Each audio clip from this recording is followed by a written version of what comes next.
Chào mừng mọi người ghé thăm bếp nhà MC. Hôm nay mời mọi người cùng thưởng thức món bún chả Hà Nội cùng mình nhé.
Nguyên liệu làm món này hôm nay mình cần có thịt nạc vai xay, thịt ba chỉ, các loại rau thơm và thứ không thể thiếu để làm món dưa góp là đu đủ và cà rốt.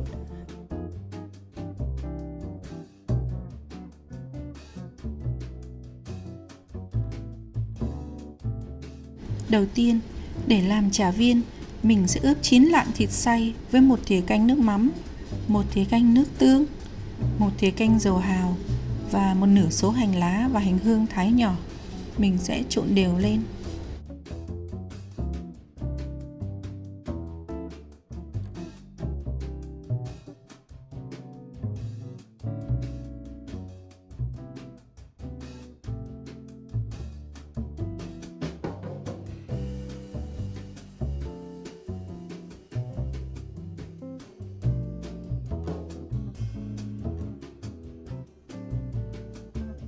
Tiếp theo, để làm chả miếng, mình sẽ thái lần lượt thịt nạc vai và thịt ba chỉ. Đầu tiên, mình sẽ thái 9 lạng thịt ba chỉ trước. Thái cho đến hết miếng thịt. Sau đó mình sẽ thái 1 kg thịt nạc vai. Và mình cũng làm lần lượt cho tới hết.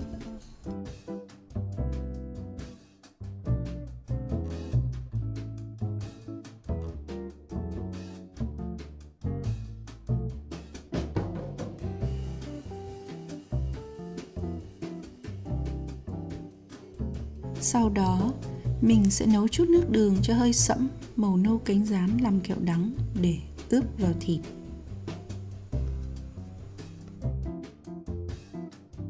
Sau khi kẹo đắng đã chưng xong, mình sẽ trút kẹo đắng vào thịt. Rồi mình cũng ướp 1,5 thìa canh nước mắm, 1 thìa canh tương, 1 thìa canh dầu hào. Và cuối cùng mình sẽ trộn nốt số hành còn lại vào để ướp chung cùng với thịt, đảo đều lên.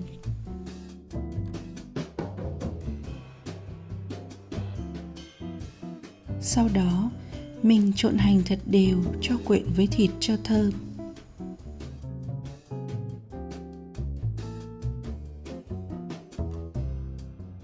Và cuối cùng, mình sẽ cho thêm nửa thìa cà phê hạt tiêu và 1 thìa cà phê bột nêm gà vào mỗi bên chả. Mình sẽ trộn hết lên cho hòa quyện gia vị. Và sau đó mình sẽ ướp thịt khoảng 1 tiếng đồng hồ để đó cho thật ngấm. 2 trái đu đủ mình hái sáng nay. Mình đã gọt vỏ sạch. Cà rốt mình cũng đã tỉa hoa sẵn rồi. Bây giờ mình sẽ cắt đu đủ theo chiều ngang, sau đó mình xoay dọc lại. Như vậy thì đu đủ nó sẽ giòn hơn.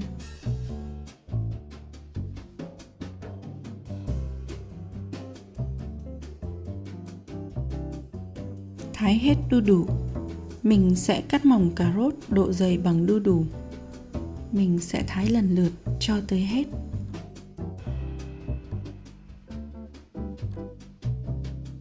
Mình rắc 1 thìa canh muối vào đu đủ để cho ngấm. Trong lúc chờ đợi, mình sẽ đi thái tỏi.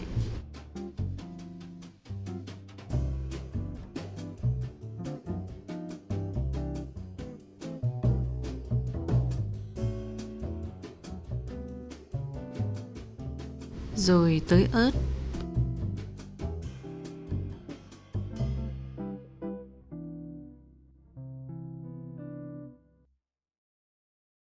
Sau đó, mình sẽ bỏ dưa góp ra rổ, vắt cho thật ráo nước.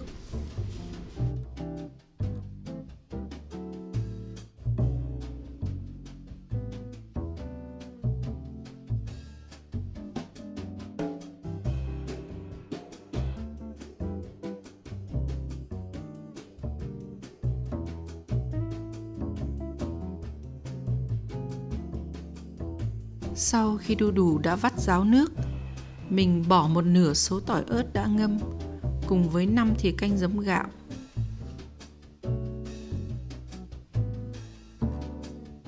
Mình bỏ vào tiếp 5 thìa canh đường, trộn đều lên, rồi mình để đó cho ngấm. Trong lúc chờ đợi đu đủ ngấm, mình sẽ đi pha nước chấm trà.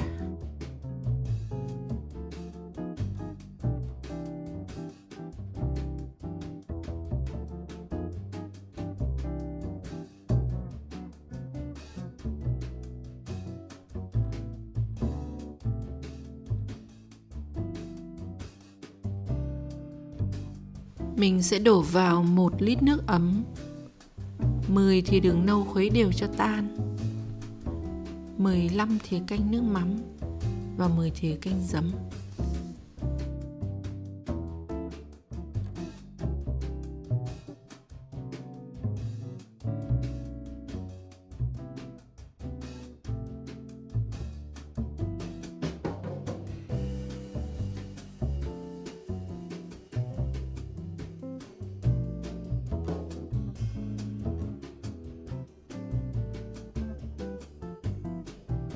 Bún mình cũng vừa mới luộc xong, mình đã xả nước lạnh rồi để cho ráo nước.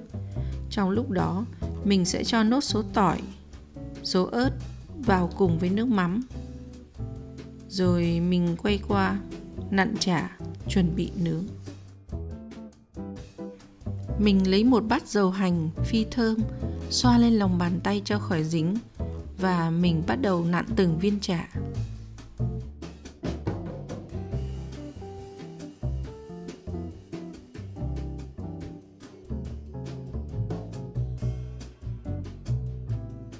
Xong phần thịt viên, mình cũng làm tương tự với phần chả miếng. Mình dàn đều miếng thịt trên vỉ nướng và mình làm lần lượt cho tới hết.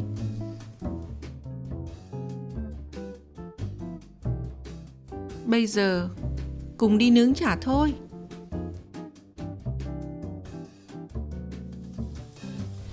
Đây là thịt mình mới bỏ vào nướng.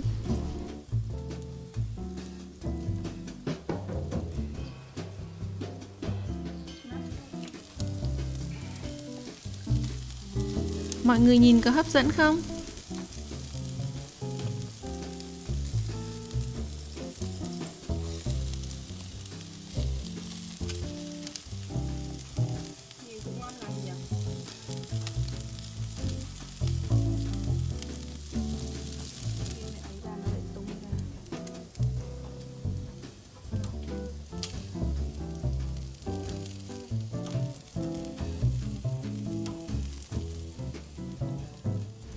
Mọi người nhìn thịt nướng có ngon không? Mùi thơm bay lên, đói bụng quá. Bún chả là một món ăn bình dân nhưng cũng rất tinh tế của người Hà Nội. Hương vị chua ngọt hài hòa của nước chấm hơi cay, vị ớt và tiêu, hòa quyện với thịt, với vị giòn của đu đủ, một chút rau thơm, khiến mình cứ muốn ăn mãi không thôi. Mọi người hãy thử và cảm nhận xem món bún chả Hà Nội như thế nào nhé. Cảm ơn mọi người.